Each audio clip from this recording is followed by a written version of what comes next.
Assalamualaikum warahmatullahi wabarakatuh. Perkenalkan, nama saya Akilah Arumskarwati dengan NIM 151200092 dari kelas C Hubungan Internasional.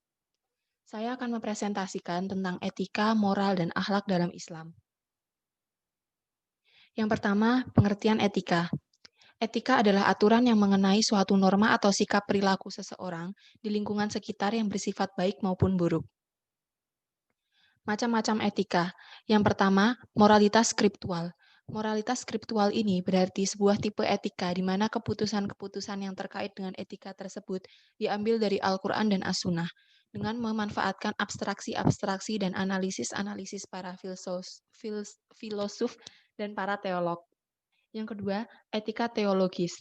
Etika teologis ini berarti sebuah tipe etika di mana dalam mengambil keputusan, etika sepenuhnya mengambil dari Al-Quran dan As-Sunnah.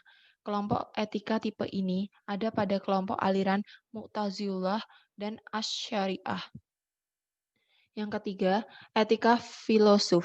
Etika filosof ini tipe di mana etika dalam mengambil keputusan-keputusan etika mendasarkan diri sepenuhnya pada tulisan Plato dan Aristoteles yang telah diinterpretasikan oleh para Neoplatonik dan Galen yang digabung dengan doktrin-doktrin setia Platonik, Pythagorean, dan Aristotelian. Dan yang terakhir, etika religius. Etika religius merupakan tipe etika di mana keputusan etikanya berdasar pada Al-Quran dan As-Sunnah. Selanjutnya, pengertian moral. Moral adalah istilah yang digunakan untuk memberikan batasan terhadap aktivitas manusia dengan nilai atau ketentuan baik atau buruk, benar atau salah. Macam-macam moral. Yang pertama, moral murni. Ialah moral yang terdapat pada setiap manusia sebagai suatu perwujudan pancaran ilahi. Moral murni disebut juga hati nurani. Yang kedua, moral terapan. Ialah moral yang didapat dari berbagai ajaran filosofi agama, adat yang menguasai pemutaran manusia. Selanjutnya, pengertian akhlak. Akhlak adalah sebuah sistem yang mengatur tindakan dan pola sikap manusia dalam menjalani kehidupan sehari-hari. Macam-macam akhlak ada dua. Yang pertama, akhlakul karimah. Bisa juga dikenal dengan akhlak yang terpuji.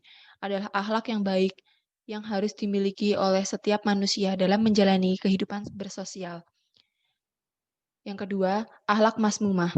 Bisa juga disebut dengan akhlak tercela, yaitu salah satu tindakan buruk atau perilaku tidak baik yang harus dijauhkan dari dalam diri manusia. Perbedaan etika, moral, dan akhlak. Yang pertama, akhlak standar perentuan Al-Quran dan Al-Hadis. Moral bersifat lokal atau khusus, sedangkan etika lebih bersifat teoritis atau umum. Pengertian di atas menurut Asyumadi tahun 2002. Cara menghadapi kurangnya etika, moral, dan akhlak di era sekarang. Yang pertama, untuk menghindari salah pergaulan, kita harus pandai memilah dan memilih teman dekat. Yang kedua, peran orang tua sangat penting dalam pembentukan karakter seseorang, terutama dalam mengenalkan pendidikan agama sejak dini. Yang ketiga, memperluas wawasan dan pengetahuan akan sangat berguna untuk menyaring pengaruh buruk dari lingkungan. Misalnya kebiasaan merokok. Kita tahu bahwa merokok itu membuat penyakit, tapi tetap dilakukan. Dan yang terakhir, meningkatkan iman dan takwa dengan cara bersyukur, bersabar, dan beramal soleh. Dengan menerapkan 4 hal di atas, kita dapat menghindari hal-hal buruk yang dilarang Allah dan dapat memperbanyak amalan kita. Sekian presentasi dari saya. Ada kurangnya mohon maaf. Wassalamualaikum warahmatullahi wabarakatuh.